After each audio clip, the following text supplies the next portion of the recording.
బెండకాయ కర్రీ చేస్తున్నాము. ముందుగా స్టవ్ వెలిగించి బెండకాయలు వేయించాలి.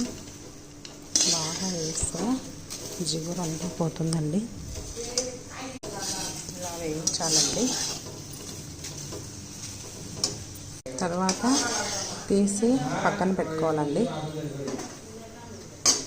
తర్వాత ఆయిల్ పోయాలండి. తర్వాత ఆవాలు, జీలకర్ర,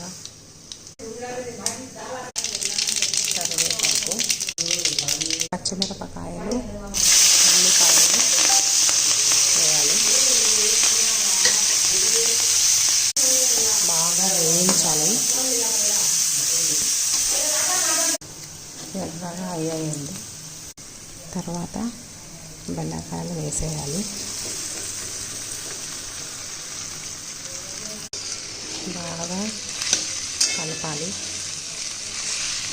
తర్వాత తగినంత ఉప్పు వేయాలి. తర్వాత కొంచెం పసుపు వేసుకోవాలి. కారం అవసరం లేదండి, ఎందుకంటే పచ్చిమిర్చి ముందుగానే వేసాం కదా.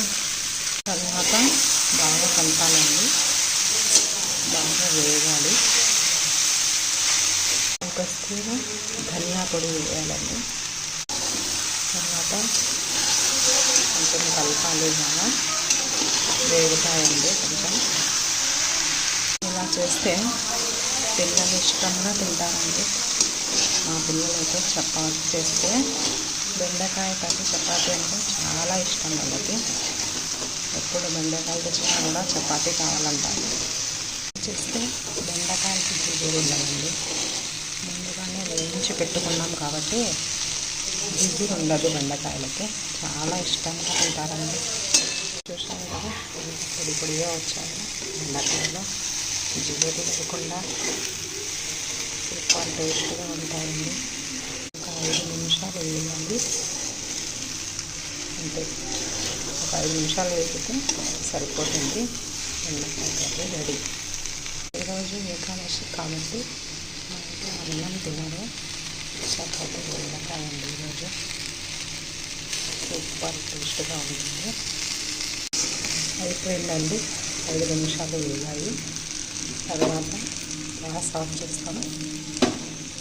బెండకాయ కర్రీ రెడీ కదా. ఇలా ఉన్నాయి. ఇంట్లో వేసి చూడండి ఎంత సాఫ్ట్గా ఉన్నాయో. బెండకాయ కర్రీ సూపర్ టేస్టీగా ఉంటాయండి. చపాతీలో చేస్తే మా పిల్లలైతే చాలా బాగా తింటారు. అయ్యిందండి రెడీ.